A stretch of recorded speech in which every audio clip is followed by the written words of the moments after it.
Tenez bien le crachoir, les postillons tombent de partout dans nos oreilles en quête de platitude, particulièrement de la maison marron-beige en mal de civilité. C'est à croire que c'est à qui il vocifère le plus, bavant son talent craché de tribun raté, boulimique et désespérant d'injures, d'aucun intérêt pour le maquis et nous autres. Pauvre président exposé à la bombe sociale, nourri par les intempérances électriques, aqueuses, universitaires, liberticides, et je ne sais quoi encore d'assez explosif pour ne pas nous plonger dans des jours incertains. Si ces lots d'incertitude ne rappellent le Fatiguois au souvenir de la bataille de Logandem, si ces lots d'insanité ne lui épargnent un langage de gueux, si les phares bas de gamme ne lui dressent les lignes d'une défense digne d'un grand dirigeant, dont il est su des disciples de Sun Tzu, qu'il commande, gouverne donc, plus par l'exemple que par la force, c'est avec désolation que je dirai alors au maquis Yaham. Sauf qu'il est aussi bon de rappeler à notre seule institution incarnée que nous avons suffisamment d'estime pour lui pour nous réjouir de le voir patauger dans le caniveau. Il est avant et après tout l'image de chacun d'entre nous,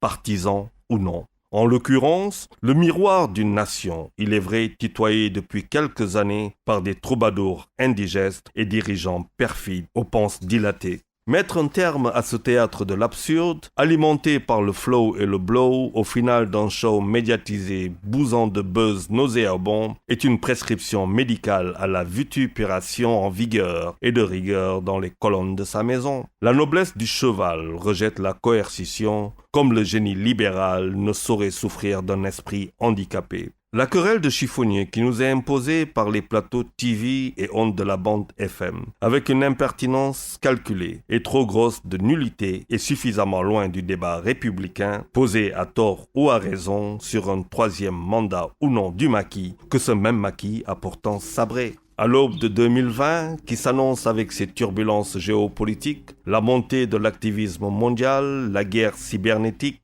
l'anxiété économique, le manque de stratégie globale, le péril djihadiste à nos frontières, l'administration sale a tout intérêt à mettre le Sénégal à niveau, à le positionner dans la nouvelle concurrence commerciale africaine sans merci en vue de satisfaire la demande sociale, plutôt que de s'inscrire dans cette furie verbale qui plus est de mauvais aloi. Les enjeux socio-économiques et sûrement politiques sont trop importants pour qu'on fasse dans l'infécond pour ne pas dire dans la courte paille. Juma Moubarak et bon week-end à tous.